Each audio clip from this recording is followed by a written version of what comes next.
Olá, sejam muito bem-vindos ao nosso primeiro estudo de caso. Quem trabalha na gestão ou na segurança pública, como muitos de nós aqui, sabe bem o que é aquele incômodo do dia a dia, né? Aquela sensação de que alguma coisa poderia funcionar muito melhor. Nesta análise, a gente vai ver justamente como pegar essa frustração e transformar num problema de pesquisa de verdade, focado e que dá para executar. É uma habilidade, olha, fundamental.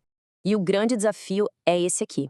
O problema que a gente vive na prática é caótico, é cheio de percepções, de soluções que a gente já pensa de cara. Para conseguir transformar isso num problema de pesquisa bem estruturado, a gente precisa passar por esse funil, um processo de amadurecimento da ideia. E como vamos ver, chegar lá não é uma linha reta, é um caminho com curvas. Então vamos lá. Nosso roteiro de hoje vai passar por 4 armadilhas bem comuns que a gente vai ver através dos casos do Carlos, da Mariana, do Rafael e da Fernanda. E no final, a gente junta tudo e faz uma síntese para aprender a calibrar a nossa própria lente de pesquisa. Vamos começar com o Carlos, que caiu numa das armadilhas mais clássicas, principalmente para quem já tem experiência, a armadilha da solução. É aquela ânsia de resolver que acaba atropelando a necessidade de entender o que de fato está acontecendo. Bom, esse é o Carlos, perito técnico na polícia científica. Ele está cansado de laudo que atrasa, de retrabalho, de perder a rastreabilidade das coisas. Na cabeça dele, a causa é óbvia: falta um sistema de gestão. Parece fazer todo sentido, né? E aqui está o primeiro rascunho da pesquisa dele. Reparem que o foco é total na ferramenta, na solução que ele já escolheu. A pesquisa dele, na verdade, já começa com a resposta pronta, antes mesmo dele fazer as perguntas certas. Agora, olha só a virada de chave. Um colega deu um toque nele que foi genial. Cuidado. Você pode só informatizar o caos. E essa frase resume tudo. A lição central é essa: não confunda problema com solução. Primeiro a gente precisa diagnosticar o processo, entender os fluxos, achar os gargalos, para só depois pensar em prescrever um remédio, principalmente um tecnológico. Vamos para o nosso segundo caso, que aprofunda um pouco mais essa discussão. Com a Mariana, a gente encontra a armadilha do julgamento. É quando a nossa indignação e o nosso senso de responsabilidade acabam distorcendo o nosso olhar como pesquisador. Essa é a Mariana, uma enfermeira super meticulosa que trabalha no contexto da perícia médica. O que incomoda ela é ver que os protocolos obrigatórios, muitas vezes, são simplesmente ignorados. O diagnóstico dela? Ah, eles não querem seguir as regras. Ela já interpreta isso como uma resistência dos colegas. O primeiro rascunho dela deixa isso bem claro. A pergunta já parte do princípio de que existe uma resistência. Em vez de investigar um fenômeno, a proposta da Mariana parece mais interessada em provar um ponto, em confirmar uma acusação que ela mesma já fez. Foi aí que o orientador dela fez aquela pergunta que desmonta. Isso é uma pergunta de pesquisa ou é um julgamento? O ponto crucial aqui é o seguinte: a pesquisa não pode ser um divã para nossa indignação. A lição é saber transformar a revolta, a acusação, em uma pergunta que pode ser investigada, que está aberta a várias respostas possíveis. Nosso terceiro personagem, o Rafael, vai nos mostrar a armadilha da escala. Isso acontece quando a gente está tão frustrado com um problema sistêmico que acaba definindo um objeto de estudo gigantesco, grande demais para ser pesquisado.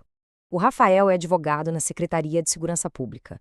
O incômodo dele é a paralisia na hora de decidir.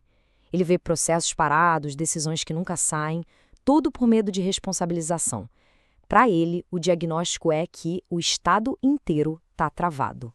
E o rascunho dele é bem ambicioso. Ele quer analisar a burocracia e o medo de punição em toda a administração pública do Estado. O tema é super relevante, claro, mas é tão amplo que se torna impraticável para uma pesquisa só.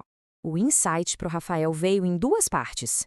Primeiro, a óbvia necessidade de recortar o foco. Não dá para estudar tudo. E segundo, um alerta importantíssimo para quem trabalha no setor público. Ter acesso a uma informação lá dentro não te dá automaticamente autorização para divulgar isso numa pesquisa. A lição, portanto, é bem clara. Recorte o foco. Vamos agora para o nosso último caso. A Fernanda representa a armadilha do excesso. É aquela tentativa de fazer um trabalho tão, mas tão completo que ele acaba perdendo a coerência e a força de análise. A Fernanda é analista de administração e contabilidade e o incômodo dela são os contratos mal executados na prefeitura onde ela trabalha. A reação dela diante disso é querer analisar absolutamente tudo o que pode ter a ver com o problema. Dá uma olhada no primeiro rascunho dela. É uma lista de temas de áreas totalmente diferentes. Gestão, economia, direito, sociologia. É super bem intencionado, mas a proposta não tem nenhum eixo central. São várias pesquisas dentro de uma só. E aqui está o insight que fez ela repensar tudo. Completo não é a mesma coisa que coerente. Muitas vezes a força de uma análise não está em adicionar mais e mais variáveis, mas sim em subtrair, em tirar o excesso para poder ir mais fundo. A lição é que, ao recortar melhor o foco, a gente ganha potência analítica. Bom, agora que a gente viu essas 4 armadilhas, vamos juntar as peças. O que essas histórias todas nos ensinam sobre como calibrar nossa própria lente de pesquisador? O legal de ver essa matriz é que o padrão fica muito claro. A gente tem o técnico, a cuidadosa, o cauteloso e a analista resolutiva. Cada um caiu numa armadilha diferente, solução, julgamento, escala, excesso, mas todos eles tinham um ponto cego inicial. E a lição central, no fim das contas, foi a mesma para todos. A pesquisa não nasce pronta. O incômodo inicial precisa ser filtrado. E para ajudar nesse processo de filtragem, a gente pode usar estas perguntas como se fosse um checklist. Elas nos forçam a olhar para as nossas próprias ideias com o mesmo olho crítico. Será que a minha proposta está confundindo problema com solução? Será que ela já parte de um julgamento? O escopo está realista ou é grande demais? E para fechar este capítulo, fica aqui o convite para a gente colocar a mão na massa. Pensem neste dossiê como um guia prático para começar a trabalhar aquele seu incômodo profissional. O exercício é simples: descrever o problema, rascunhar uma pergunta e, o mais importante, fazer um autodiagnóstico. Em qual dessas armadilhas a sua primeira ideia talvez esteja caindo? Reconhecer esses pontos cegos é o primeiro e talvez o mais importante passo para amadurecer qualquer pesquisa.